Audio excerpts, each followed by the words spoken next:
Hi everyone, and thank you so much for joining me, Costa, on News MTV, and this is the agenda, unusually of it on a Tuesday, but nevertheless we are going to give you what we have prepared for you on a Tuesday, and the topical issues is of course the abuse of human rights during the fight against the COVID-19, and the question of the day is, should we then throw away through the window people's rights in the name of fighting the coronavirus, in the name of fighting the COVID-19? And to unpack this question, I am joined by two gentlemen from two different civil society organizations. The spokesperson for the Crisis in Zimbabwe Coalition, Mr. Marvelous Kumalo, and the Zimbabwe Citizens Forum, Mr. Taurai Kanshai, are the two gentlemen in the studio. These are the two gentlemen on my program today. Gentlemen, I must welcome you to the agenda on a Tuesday. Mr. Kanshai, I'm going to give you an opportunity. I'll start with you to introduce yourselves to our viewers, and in your introductory remarks, you just share with us briefly the status of human rights in Zimbabwe at the moment. Thank you so much. Hi viewers and listeners, I'm Taurai Kanshai, the National Coordinator for Zimbabwe Citizens Forum.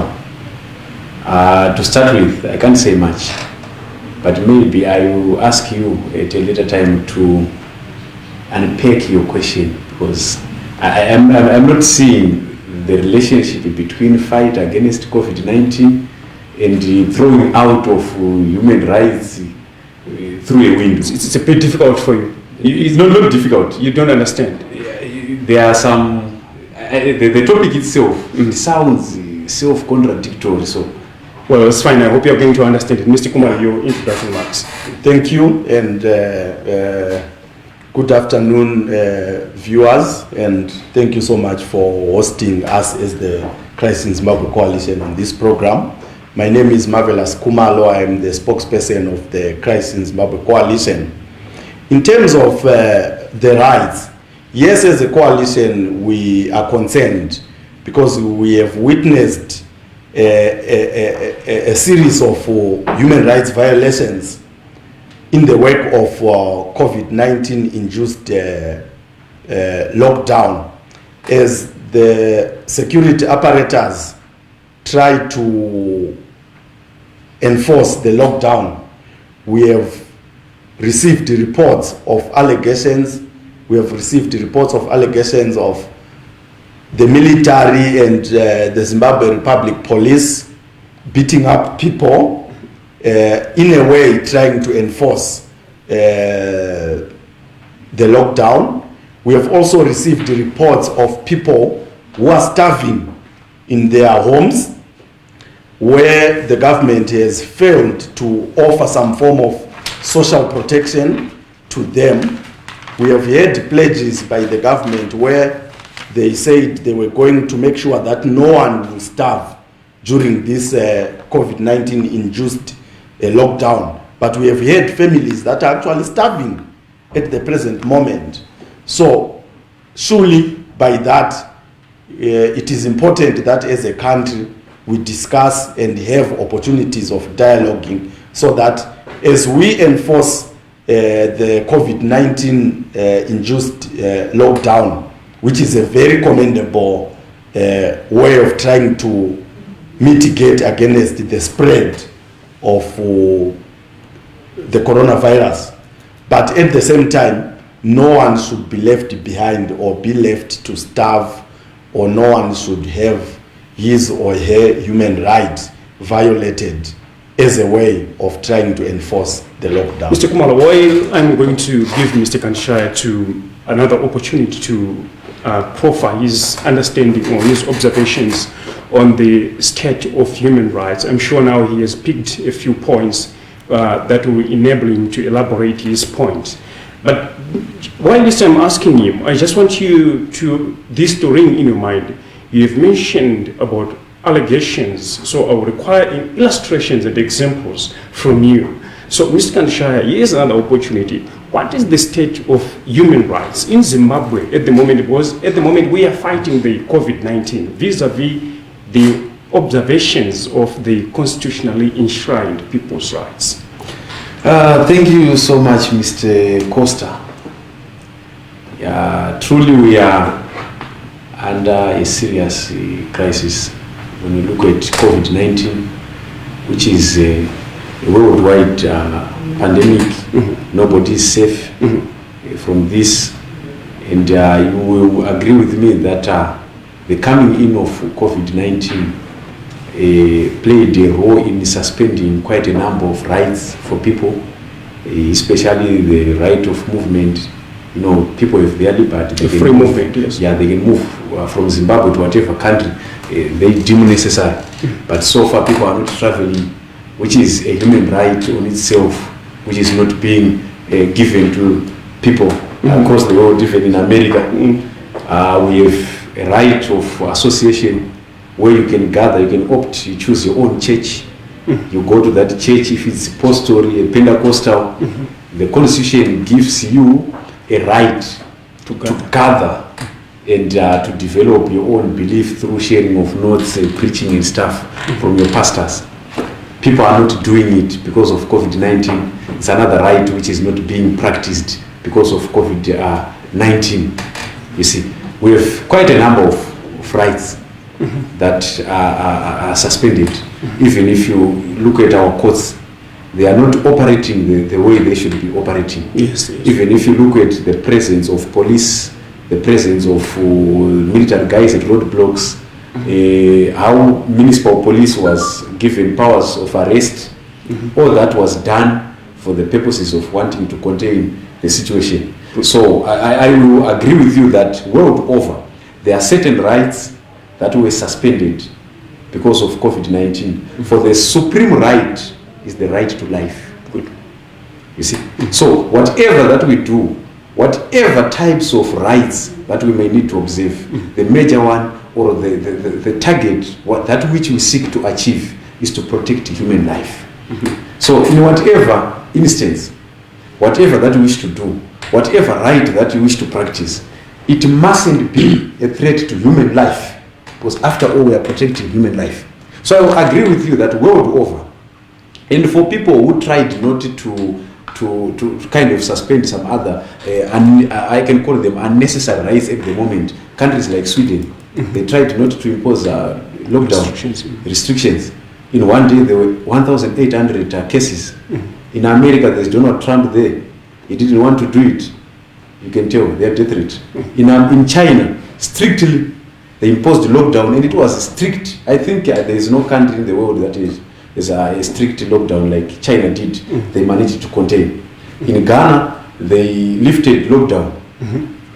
You know what happened? The cases. They ballooned. You know, in Zambia, the same. So there are times where you should weigh between what we are calling human rights and what you aim to achieve by those rights. Good. So you can try by all means to observe some other human rights that can threaten the right to life, and you are found killing people in a way, exposing people to danger, only because you want to observe rights. Now, coming to what my brother said, in Zimbabwe we have an environment which is so bad, a polarized environment, an environment whereby it's like, you know what trade unions are doing. They planted an idea that management is the enemy. This is how we are operating in Zimbabwe. We have the government as the enemy of a certain group or certain individuals. Whatever effort at any given point where the government tries to come in and do something, they are fault finders. But let me just hold you on, Mr. Kanishai. Before you move on to the trade union aspect, I understand, of course, where you want us to take our discussion, but I would like to appreciate the point that you raised, especially when you contextualize the pandemic as in the global setup. You have globalized it, you have elaborated in the global context, if I can put it that way. But here is a point, a very special point that I deem very necessary, the supreme right to life. I want to put it upon you that when this life is lost at the hands of the state security agencies, or people got injured, by the, inflicted, that injury being inflicted by the police or by whoever belongs to the state security agency, is that not also contrary to the supreme right to life? The issue here is the reason for having lockdown is actually to save lives. Good. So if one is found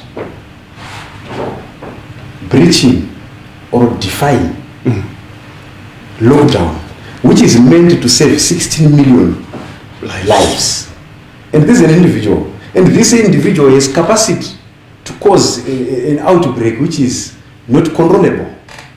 I am talking of a person, a criminal of the highest order. Yeah. Why do I call him a criminal or a criminal of the highest order? Because he or she is a threat to human life. Now, having our security forces, it's not like the person should be handled in a manner that affects his or her human rights, as we've said.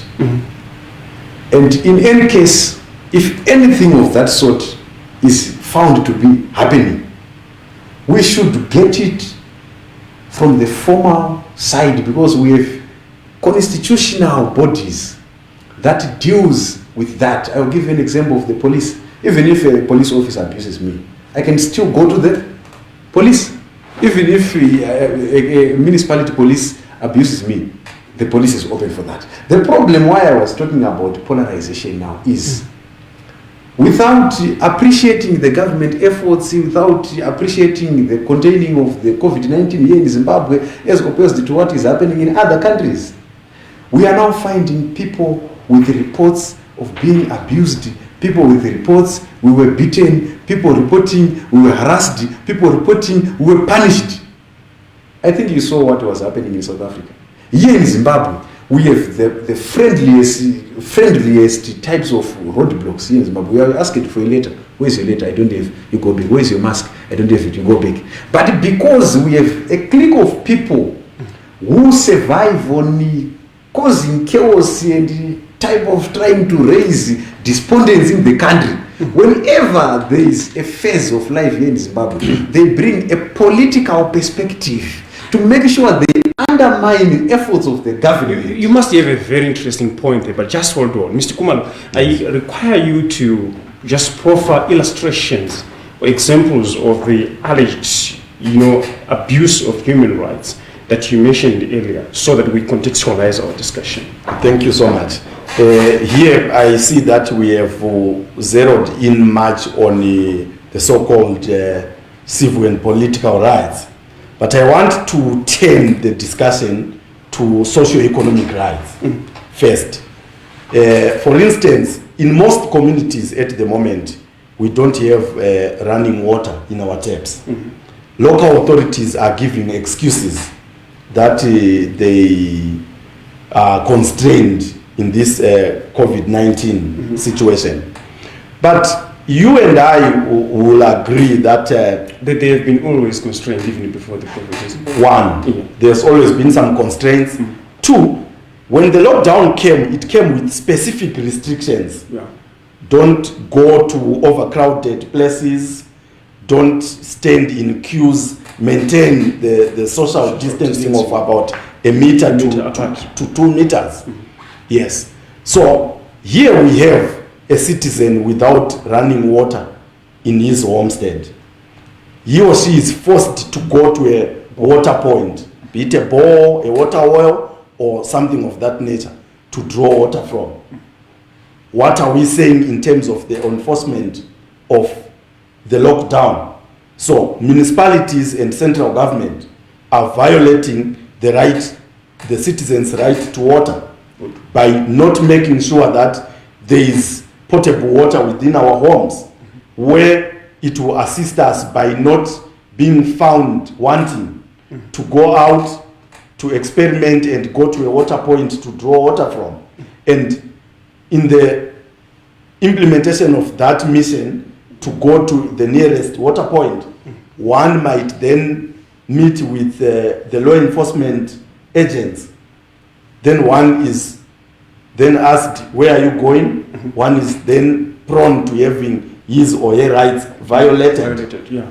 Then, apart from that, the right to water, we also have the right to food. And it's the same right, Section 77 of the Constitution, the right to food and water.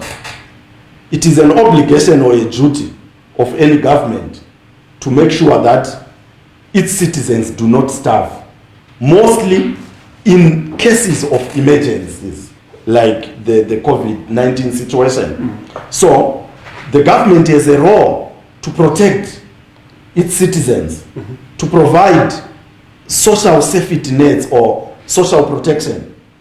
The government pledged that it was going to issue out some form of whether monetary allowances or food handouts to people so that they don't starve. Which has not happened at all. We are yet to witness that in our communities. I stay in Chitungwiza.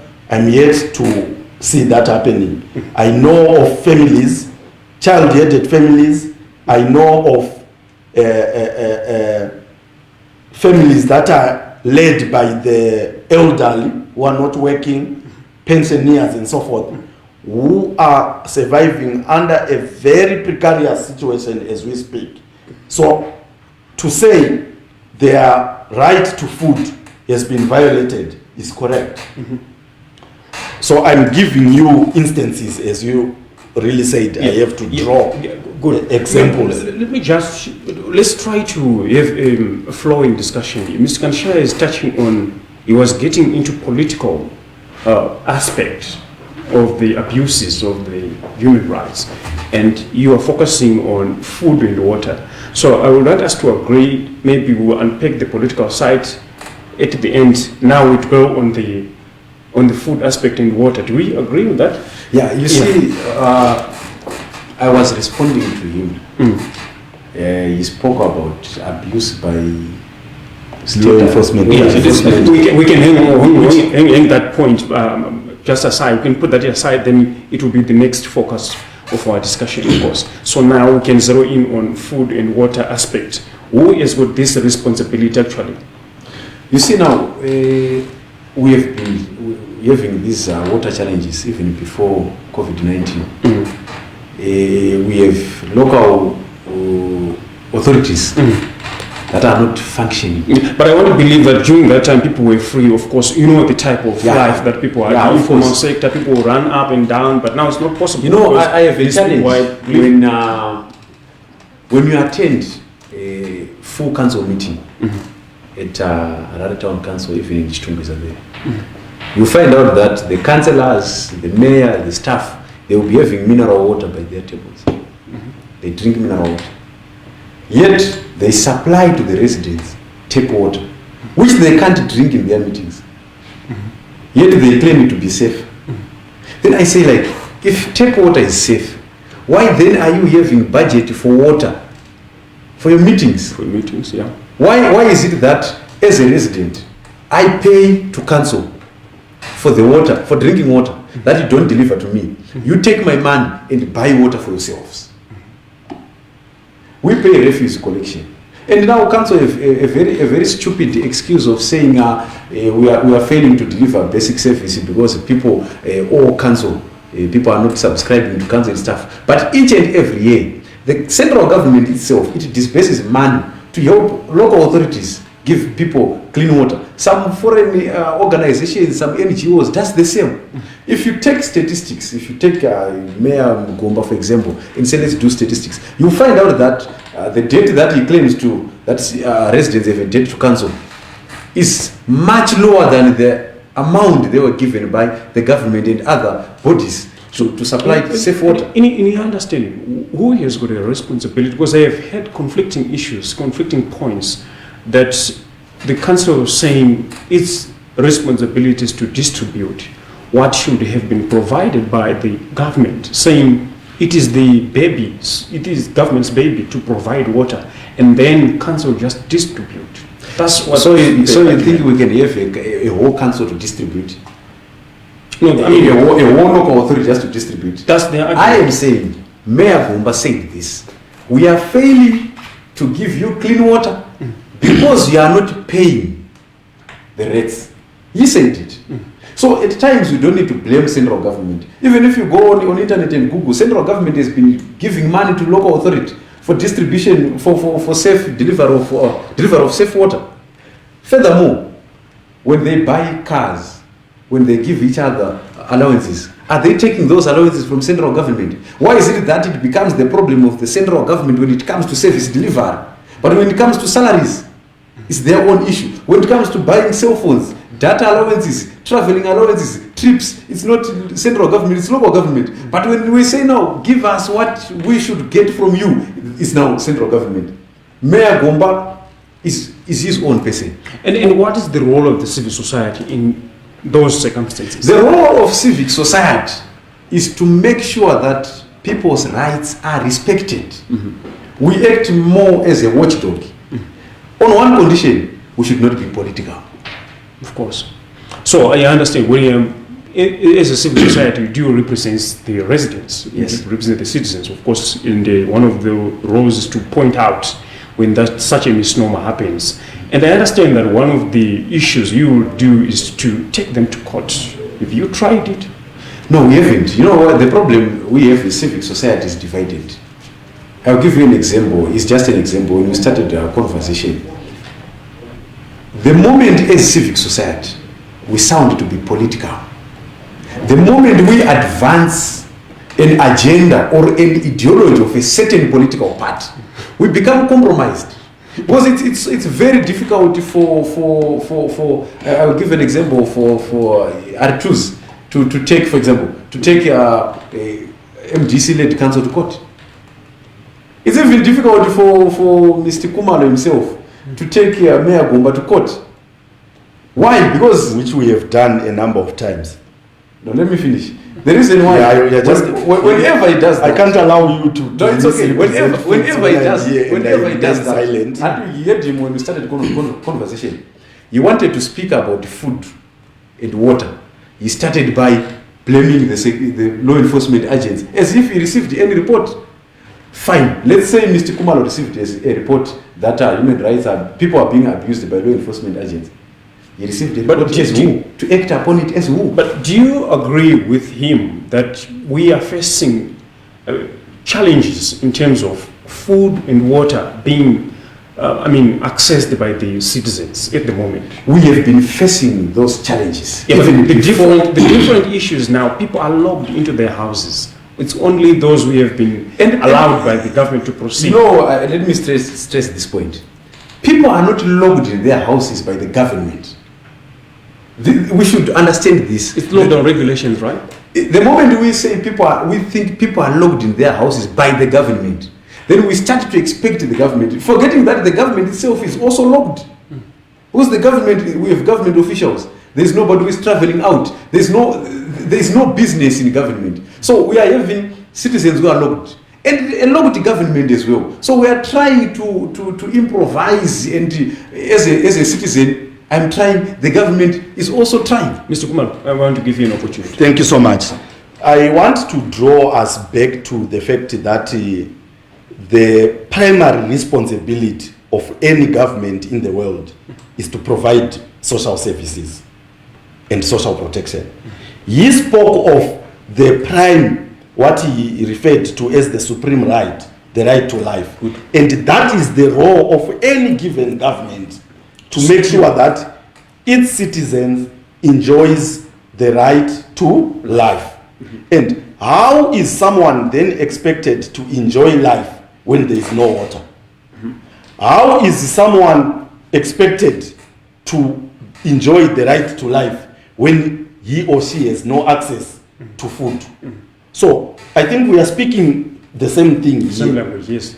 I would also want to refer to the issue of water provision.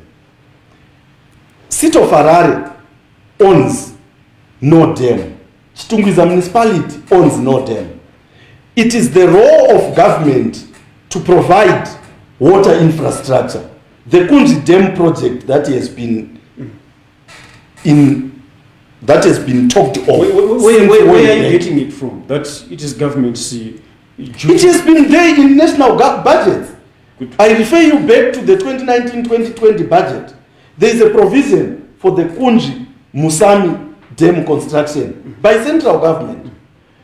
Talk of the 2018 budget, there is a provision, but we have not seen this dam being constructed. When Morton Jeffrey Waterworks was built in the late 50s or early 60s, thereabout, it was built for a population of not more than 300,000. And the population has outgrown that plant. And this has nothing to do with the council. It is the government's baby to build dams. Then City of Harare's role is to purify water And distribute. it. But We have something that is called the Zimbabwe National Water. Does it have a constitutional backing? Yes, it has. We have what is known as the Zimbabwe National Water Authority, ZINWA.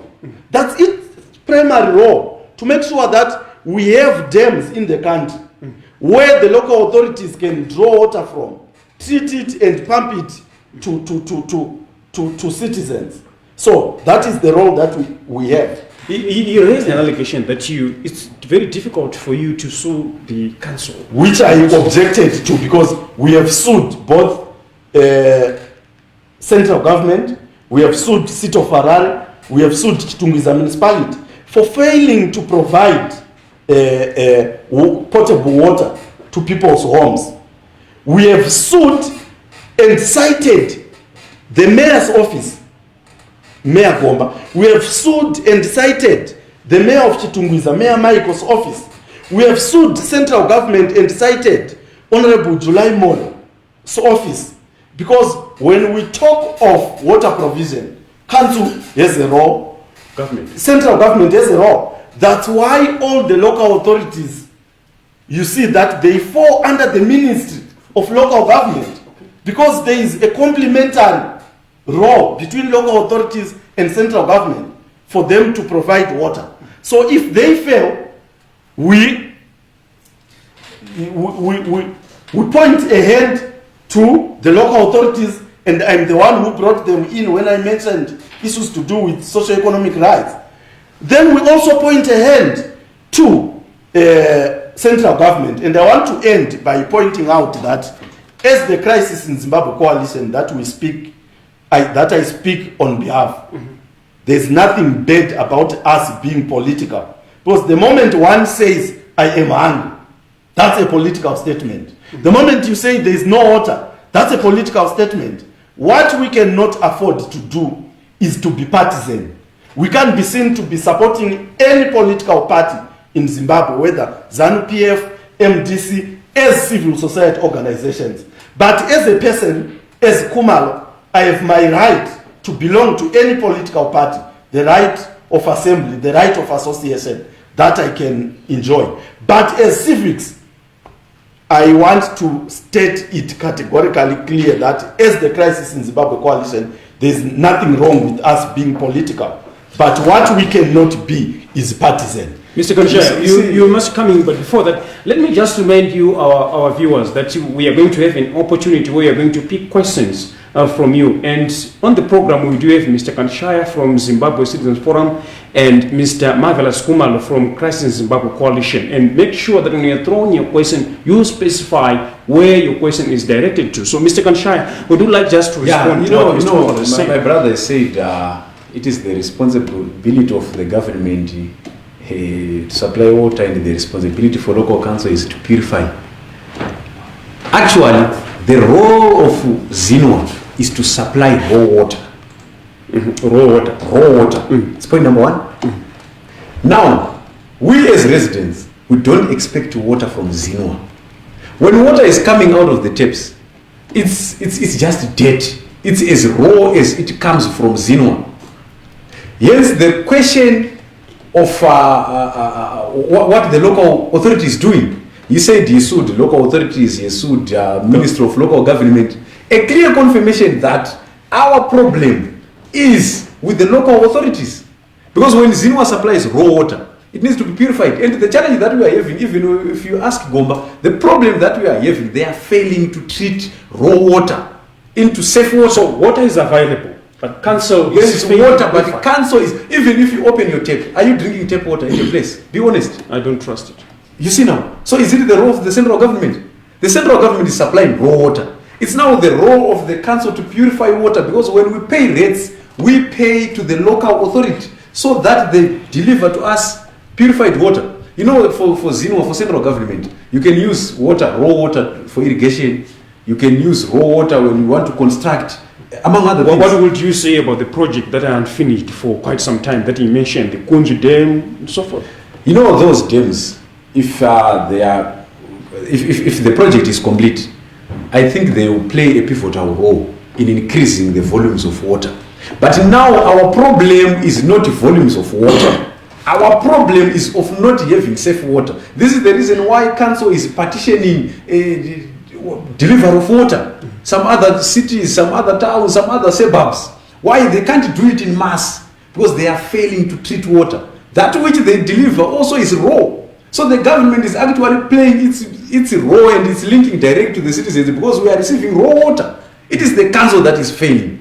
Another issue, when my brother said, yes, we should be political but non-partisan, I think he himself, maybe you quitted politics from MDC. I remember you once an MP, if not mistaken. True. Which I believe you are no longer an MP, but you are still part and parcel. Maybe I can ask you, are you still a member of MDC? No, I'm not. I'm a member of the Press and Zimbabwe Coalition. Fine. But now you see, when one is a member of a political party, whatever that you may try to do, you will be defending the position of the political party. You will be advancing certain interests. Well, the problem now, as I said, we are going to have the political aspect. No, it's okay, I just mentioned. Yeah. The problem that we have now is we fail to have a civic society which is independent and ready to represent residents. I will give you an example of Mr. Kumalo himself. At one point, he was suspended or expelled from that which took his organization, I think Camera, for allegations of being corrupt, of working with the council. Well, at least he's there to represent citizens. At one point, I'm just saying, the problem that we have as civic society is we are political. We are failing to represent the citizens. So which political side are you supporting? No, I'm not supporting. Speaking on behalf of the government. You are saying. No, I actually thought that is coming from well, government executive. Gentlemen, because I wanted to stress the point that, remember, I earlier on mentioned that when Morton Jeffrey Waterworks was constructed, it was constructed to treat water for not more than 300,000 residents. So what is the problem now is that the capacity of Morton Jeffrey cannot treat water beyond that then targeted population. And Zimbabwe, Harare on its own, there's more than 2 million people as we speak, the greater Harare, because the city of Harare pumps water to Chitungiza, Rua, and Norton, and Ebo.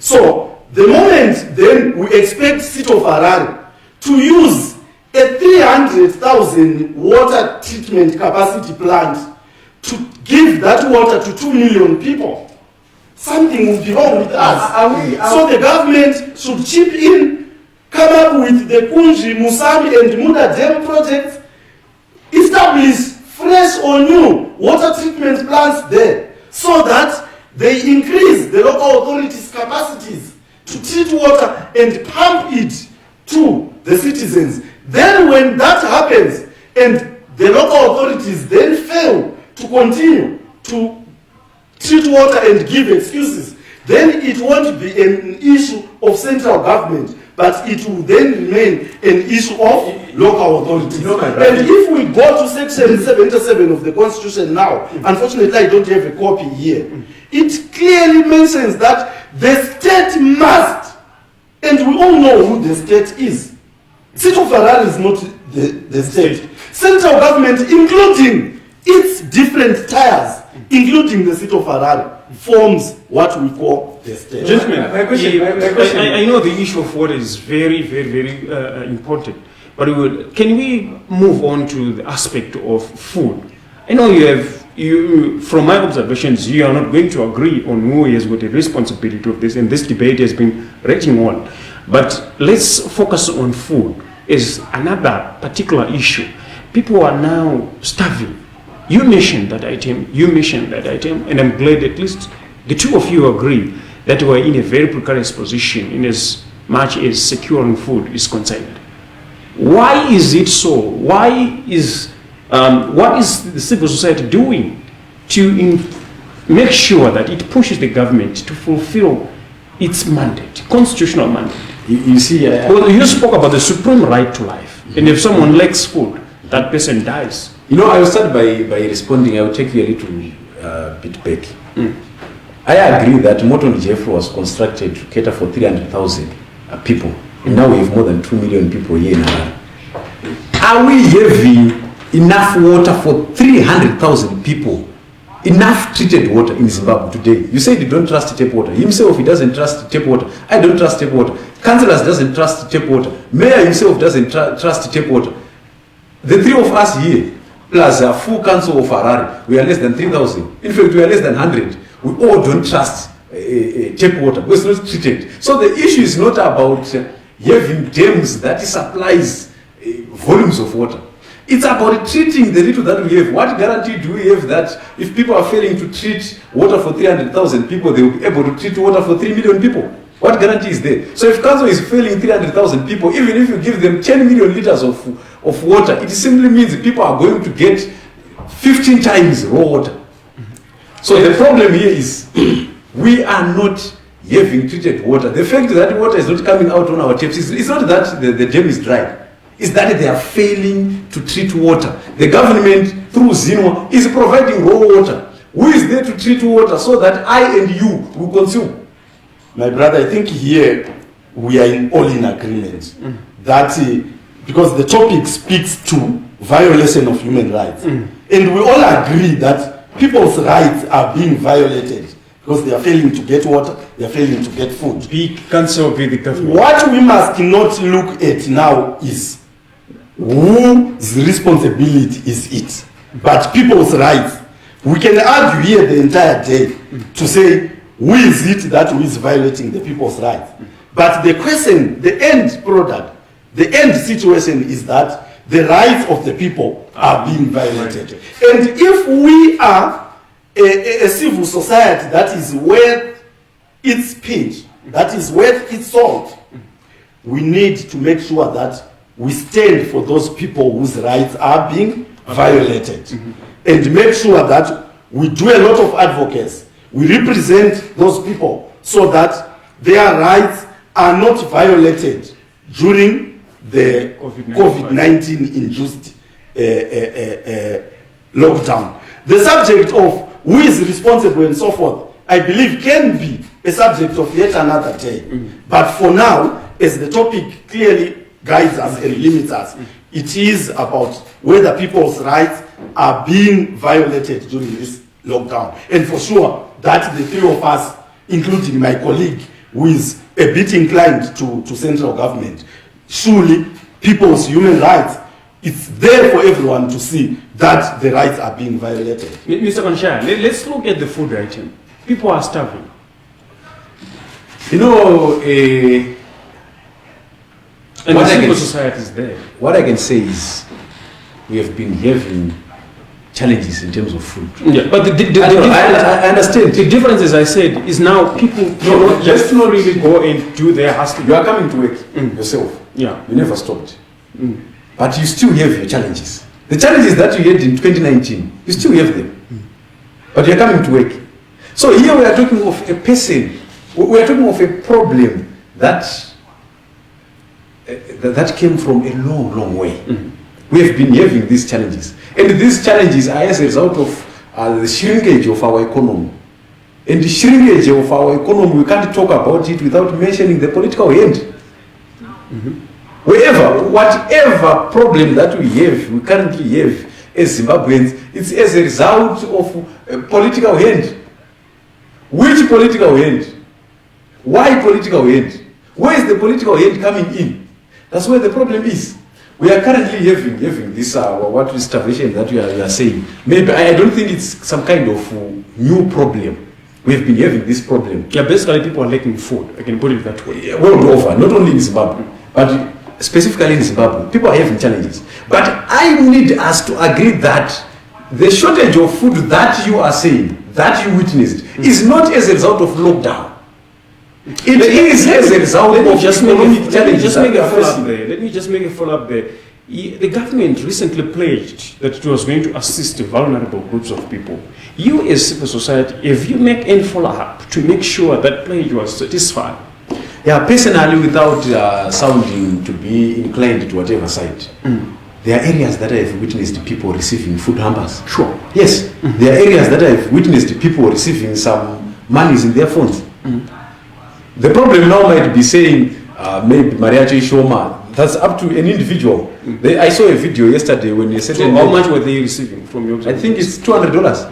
I saw a video on WhatsApp of a certain old lady in Mutari saying, why is it that when you pack 2 kg rice, cannot do sweets kupika? But these are government efforts to make sure people are getting food. Remember, we also have a government which is under lockdown. But we also have a government with its hands being tied. But now good news is we have civic society organizations like the Crisis in Zimbabwe Coalition.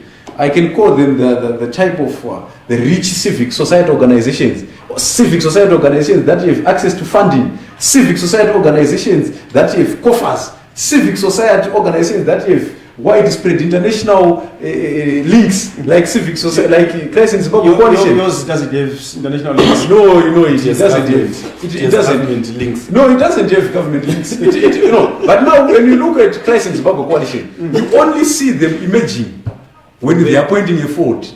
Okay. I've never, we wanted to go for constitutional amendments before lockdown. And Crisis in Zimbabwe Coalition has been having various conferences, trying to educate people. And Glad is a follower of our trying to teach people on what it means on constitutional amendments, whether people should agree or should resist. After each and every conference, but they give out 2 years. Let's have a talk. Let's talk here. Even though it is not part of our discussion, but will you have any problem with that in terms of raising constitutional awareness to the citizenry? Is that a problem? Get my point. Actually stated in the constitution. Get my point. The role of civil society. Exactly. Get my point. It is everybody's responsibility to uphold the constitution. Good. And the job of saving lives is not only entitled to the president or the vice president. You and I have an obligation to save life as well. In other words, if we are careless, then we lose it. We lose it, you see now. So I'm saying they do a very good job. They gather journalists or maybe members of the community. They educate them on the constitution, which is constitutional. People should know their constitution. After every meeting, they distribute 2 years per every individual or 5 years per every individual. Like the last one they did in Belvedere. Journalists got 2 years per individual. It was very good, but I've never seen them distributing 2 years under this pandemic. Which is something good. They should be going in these streets in Chitungwisa, Mr. Kumalo, with a bag of $2 to give people. That $2 will save lives. There's no other life that we as civic society can say we are upholding human rights. Mr. Kanshai, as I said from the start, we didn't want to personalize this because this is a pandemic. We have a problem in the country. Yes. And I liked the way you globalized it. You brought in a global context, and I sort of appreciated that because I didn't have that on my own. So what I want us to understand is, as the civil society, what role can you play to make sure that the rights of the people are not violated? You see, my brother. Should we just watch? We have a civil society in the country. Look, my brother. What is your civil society organization doing? The point that we are right now, if you see me without a mask, and you have it, don't wait for the government to give me. That's why I've said it's now a matter of saving lives. The president himself, the sanitizer that I have here, I was given. I think this is the president, Emerson Mnangagwa, but from the ZANU-PF Youth League. It's sanitizer. It cleans. Even you, my brother, you can use it. It's very, very safe. Even whoever from a certain political party, you can use wash your hands using this one. It will be safe. It prevents 99% of germs from ZANU-PF. They are playing their part. You get it? If the other political party comes in. So the issue now is not about looking at the government. That's why I've said to Mr. Kumalo, I will be happy to hear that Crisis in Zimbabwe Coalition was in Mavuku giving people $2 other than for them to keep those $2 and try to distribute them to the remaining number vanenge vararama mucovid. Ngatirarame nevanhu such that patinozoita maconference civic society tinopa vanhu vave ma2 years vatakabuda navo munhamo. It's not personal. I want to clarify a certain point. When an organization is founded, it has a mandate, a specific mandate. And ours as the Christ in Zimbabwe Coalition is not being a humanitarian NGO. We have the Plan International, we have the Catholic Services, CS something. Then we have others like Oxford and so forth. Those are humanitarian organizations. They go into the communities, give out foodstuffs, handouts, and so forth. But our mandate is on democracy, human rights, and governance. So, being seen in Chitungwiza might not be within our mandate. Our mandate is to make sure that what is there, the small pot that government has, whether that pot is distributed in a fairly and non-partisan manner. We have had issues with our government. I will speak of a disaster which is almost similar with the COVID-19 situation. When we had the cyclone in Chimanimani, yes, we heard of handouts that were abused. We heard of handouts that were stolen. Government. Okay. It ended up being in the wrong hands. And some of the blankets that were donated for the underprivileged in Chimanimani then found its way into Harare. The corrupt tendencies within and the leakages within the system. I'm not saying Zimbabwe is different from any other country. We have leakages in other countries. But it is the role of civil society to point at those leakages.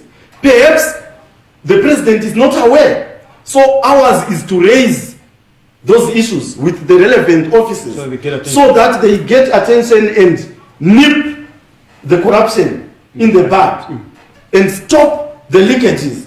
That's our role as civil society, to work with the government so that we minimize, one, the leakages, two, we minimize the effects, like in this COVID-19. Give out information to the people. What is the advantage of wearing a mask? We have done a lot of advocacy around these issues as the Christ in Zimbabwe Coalition. Why should you wear a mask?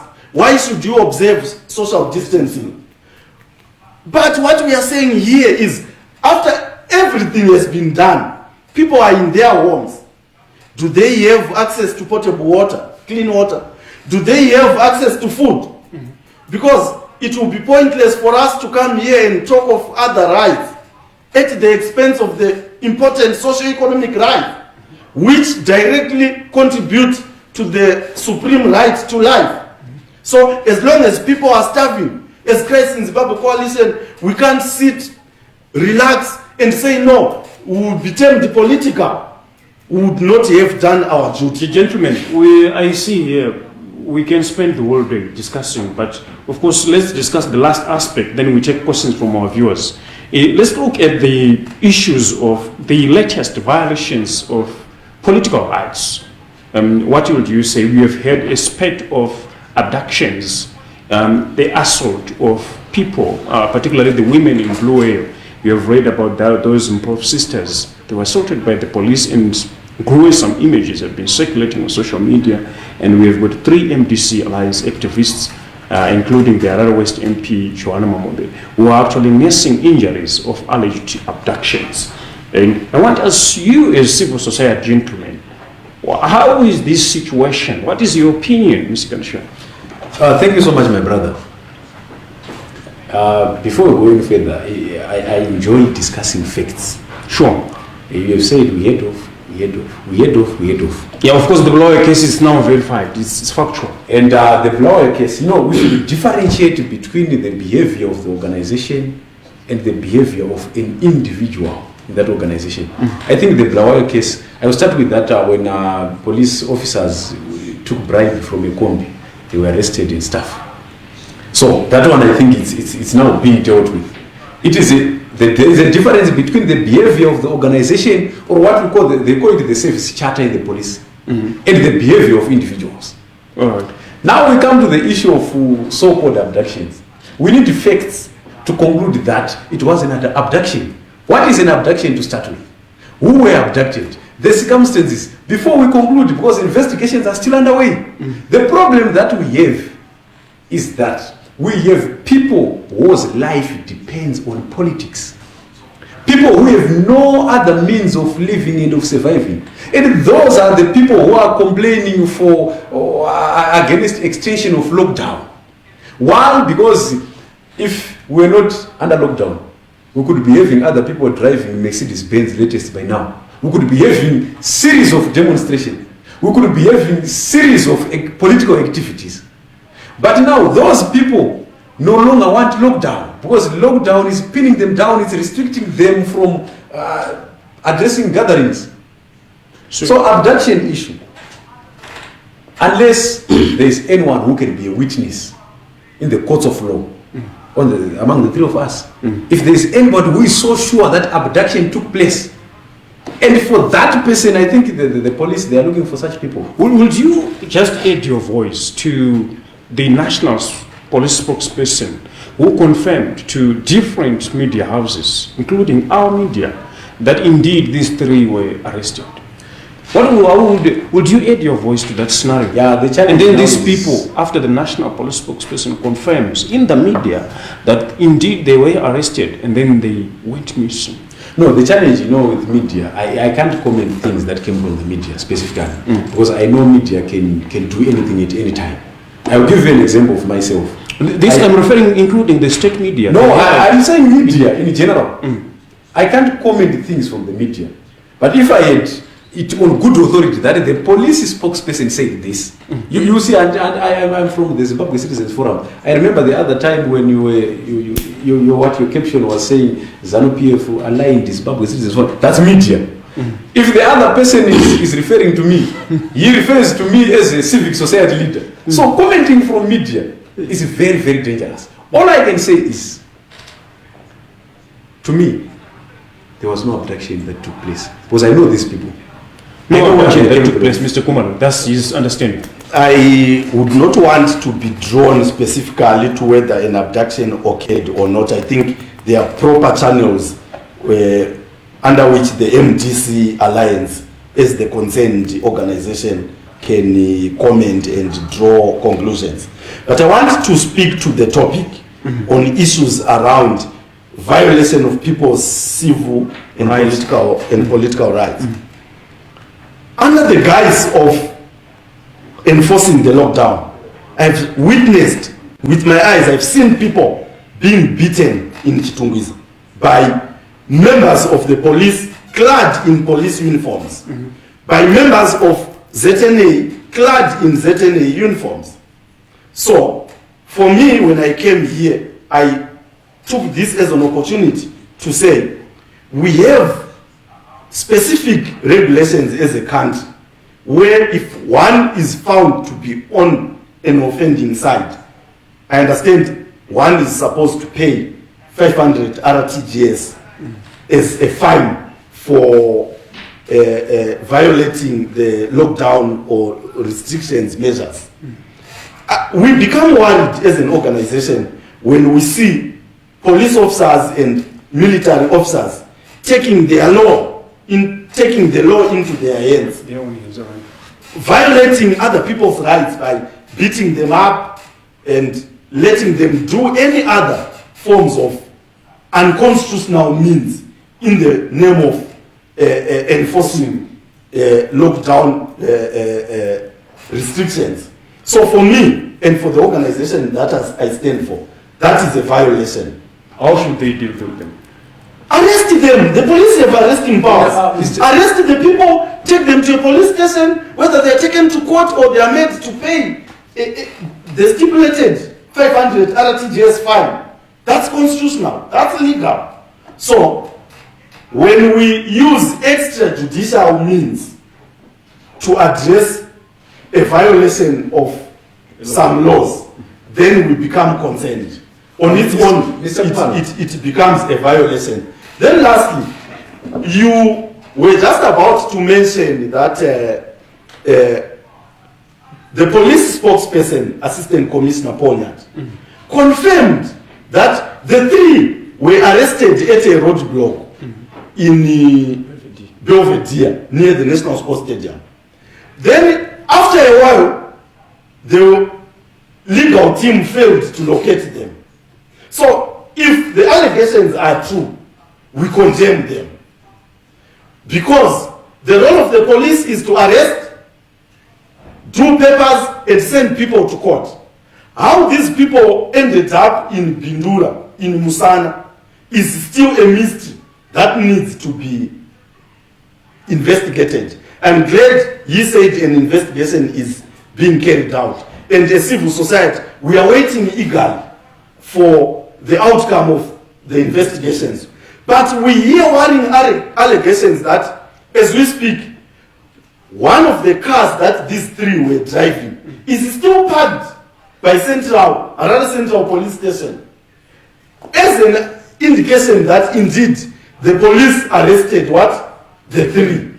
How they ended up then in some other hands other than the police becomes then an issue that this investigation will come up with. Yeah, so Mr. Kumar, how many cases have you received? How many reports have you received of human rights abuse in terms of heavy-handedness of security agents? A number of them. How many? A number of them. Were they reported to the police? Yes, they were reported. What we do as the Crisis in Zimbabwe Coalition, when we get these reports, we liaise with the concerned victim, whether he or she will be interested to pursue the issue with the police and in the courts. If they are not willing, some say no, for fear of victimization and so forth, they won't be willing. We report those reports or allegations that we get to the Zimbabwe Human Rights Commission, which is a constitutionally founded body, one of the commissions supporting democracy in chapter 12 of our constitution. We then send such reports to the Human Rights Commission. Why do you think Mr. Kanshai, we are actually having a few minutes here. I'm going to check a few questions. I don't know how comfortably you are going to have them here. It's directed to you from Dewama Vinga. He's saying, Kantishaya Arkurasika Uyo, why speak for government if you are a civil society? Who are you representing in this discussion? This is Dewama Vinga. Yeah, it depends on who Dewama Vinga is representing, and it's very clear on who he represents. The problem that we have is we have a polarized civic society where, the problem is whenever you sound to be appreciating government efforts, you are mistaken as at times as an OPF supporter or as a pro-government person. And what happens to someone who shows such symptoms, such inclinations to the opposition? The problem here, the challenge that we have is, as I have said, the moment you appreciate the government, you are seen as pro-government. As a pro-government. Or as an OPF. Yeah, what about the one who appreciates the opposition? You are seen appreciating the opposition. The issue that we have here is that we have people who appreciate opposition. The moment you appreciate opposition, you become an opposition member, it's automatic. I am talking of the government, not the ZANU-PF. So you become government automatic? No, you don't become government. I am saying there's a difference between government and ZANU-PF. You can't compare government and opposition part. I appreciate government for implementing the lockdown. This was done by the government. I appreciate it. At that moment, I'm seen as pro-government. But if I'm seen appreciating opposition, automatically opposition. I think the problem really is not about the lockdown. The challenge comes with the violations. I have asked him, Manikata Tivunza, if he received the reports as a crisis in Zimbabwe coalition. And he said there are some people who say, I have come with my case, but please don't publish it for fear of victimization. Who is crisis in Zimbabwe coalition that they can receive reports of victimization? And we have members. Let me respond to him. Crisis in Zimbabwe coalition is a coalition of membership-based organizations. So the members of those organizations, do report cases of abuse to their members, who are our institutional members, who then forward those reports to us. How many of your members? Then we do a lot of advocacy. Did we say someone died? Did I ever say someone died? The problem we are having, I want to revert back to the one of Vinga's question, is that here we have an NGO and a person possibly who is fronting that NGO, who is a ZANU-PF member. And by that, we have evidence here of a sanitizer drawn from a particular part. It's ZANU-PF Youth League. And it is his choice. But to then go in public and lie that you are a civil society and trying to represent people, yet you are a government-sponsored, we call them government-owned NGOs. You know the problem that we have. So people should be clear in terms of that. I appreciate my brother that he said it, and it is his right to belong to a political party. But the moment he then brings activities of a political party of his choice to his organization, then the problem is that yes, I don't think there is any problem. The reason why I brought this sanitizing, even if there is a picture of my grandfather here, it remains sanitizing. Here I'm talking of, I'm discussing with a former MP. True, and there's nothing bad to be a former MP. A former MP. And I'm talking of, I'm discussing with a person who is alleging government of being corrupt. But himself, he had a case which he admitted, he was admitted to be guilty of corruption. I think he duped one of the state seekers, a man of about 7,500. Can we judge you by that? And that case, I'm talking of a case which is there. You said an allegation. It was not an allegation. It's one of the reasons why you were expelled from the organization that you were representing from the We are dealing with a person without any information. No, it's not about information. Listen, were you not suspended from an organization? I was never suspended. I work with Camera. Were you not suspended? On the allegations of I'm the director for Camera. Who is more political? The person who is using sanitizer and the former MP? Who is more political? Gentlemen, Mr. Kanshai, let me just remind you, government has actually some former MDC people in government right now. What do you say about that? You have the likes of Mardad now, the ambassador in Senegal. You have Jesima Jome serving the Zimbabwe Anti-Corruption Commission. Gabriel Chaiba. You have Gabriel Chaiba. There are a number of them. The reason why. No, my point is, let's not personalize this discussion. But what's your take? As civil society, I want us to proffer solutions. Because we can't continue to have a country where the citizens' rights are being violated. You know, the problem that we have, my brother, the problem that we have is when we have a discussion and somebody is just blaming and blaming and blaming and blaming. The problem that we have in Zimbabwe, as I have said earlier, I will be happy to see crisis in Zimbabwe coalition, even distributing masks, even sanitizer and annual crisis coalition. But it becomes better when they say, no, it's not our role to save people's lives, like giving them food, like giving them sanitizer. We have organization that does that. But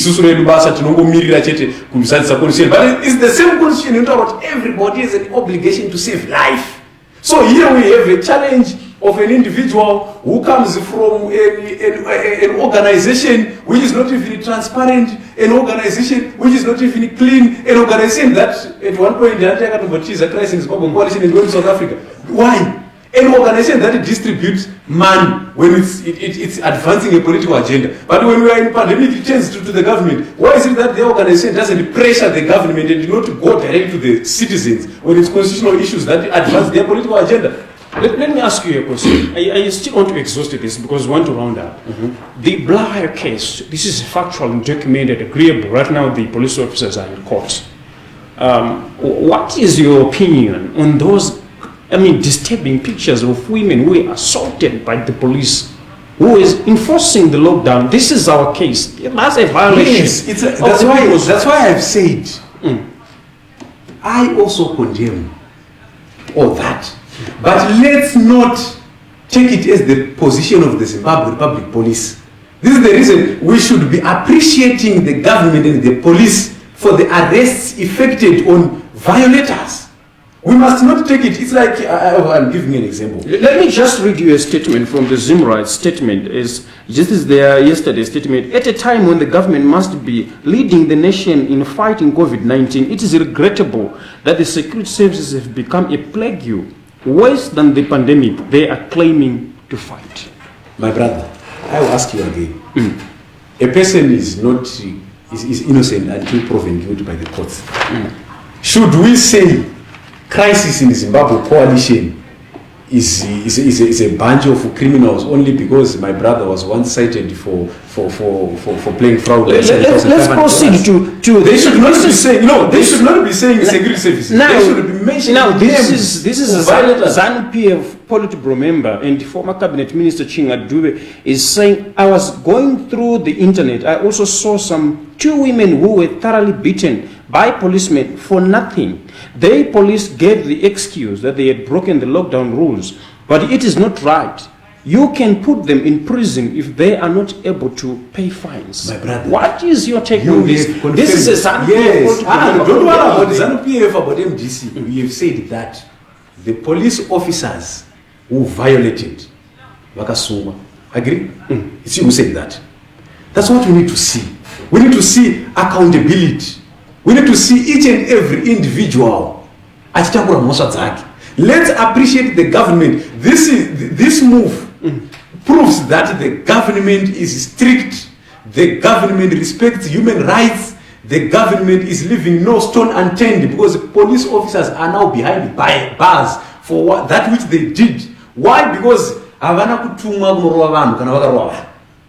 it's a case reported. The problem is when the crisis in Zimbabwe coalition says we have several other cases with us, but the people are saying we don't take them further for fear of victimization. The women who are said to be beaten in Blawa, are they being victimized now that police officers are arrested? Why are we having civic society organizations that gathers reports and keeps to themselves and say, no, it's our members? They say don't further the reports. What's the purpose of report when you don't want the perpetrators to be listened? Can you give an opportunity to respond? What is important here is civil society work stems from what the person who is being represented wants.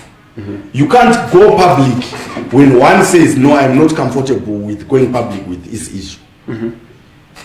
Or if you do that, what it entails is you'll be violating the rights of that particular person because you'd have gone against his or her wishes. Yeah. So what we do is we document for the purposes of coming up with what credible evidence, then send to the responsible authorities. We don't do anything with them. We send to ZRP, we send to the Zimbabwe Human Rights Commission. And the purpose of the Zimbabwe Human Rights Commission is to investigate. And no one doubts the Zimbabwe Human Rights Commission because it is a constitutionally founded body with the mandate to do that.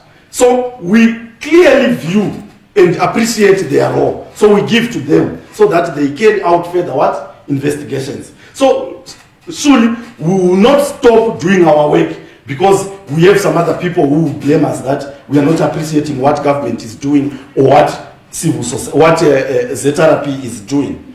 And for a fact, we appreciate as the Crisis in Zimbabwe Coalition what government has done in terms of making sure that there is a lockdown in Zimbabwe. And thanks to that, we have less than 50 confirmed cases of COVID-19 within the country. And that is a very much plausible position which was taken by government to make sure that the spread of COVID-19 is minimized. Yes, yeah. And as a country, we have done better than a number of countries. We have seen countries like Zambia, like Malawi, suffering. Like yesterday, rallies were being held in Malawi for their presidential elections. And there was no observance of social distancing. But we can't speak of Malawi because we are not Malawians.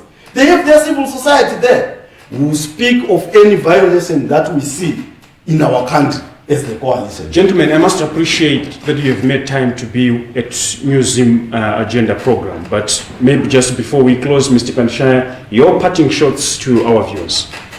Yeah, as civic society organizations together as one, being led by civic society organizations like the Lawyers for Human Rights, Zim Rights, Crisis in Zimbabwe Coalition, we have an obligation to save lives.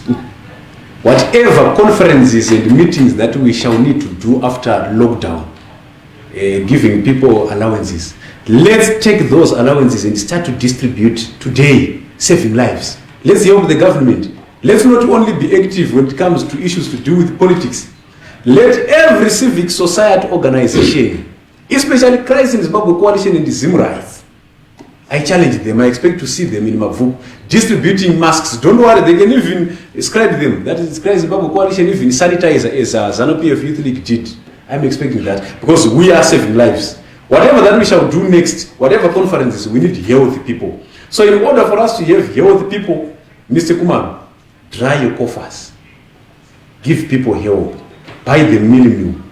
Gather them, distribute masks, sanitizers, go even to the president. There are several organizations and business people are giving donations to the president, and a clear confirmation that our business community is here with the president himself. Check your sanitizers. Go to the president and say, we are appreciating that we have less than 50 cases in Zimbabwe. As a Crisis in Zimbabwe Coalition, to prove that we are political and we are supporting the government in the fight against COVID-19, here is sanitizer, but we also expect you to look at 1, 2, 3. I'll be happy to see that. Mr. Kumar, your parting shots. Thank you so much. I'm glad that our colleague here is trying to prescribe work for different civil society organizations, but he's failing to appreciate that we have differences in terms of mandates. We are a member-driven organization. We follow the direction that our members tell us to go. And what he is referring to as allowances are not even allowances as he is putting it that way. They are transport reimbursements. That when you call members to a meeting, they are the same members who contribute through monthly subscription and membership subscription to the Crisis in Zimbabwe Coalition coffers. So what's bad about it to give them transport so that they get back? No, it's very good. Now that they can't come to go to them. May I be protected? Thank you.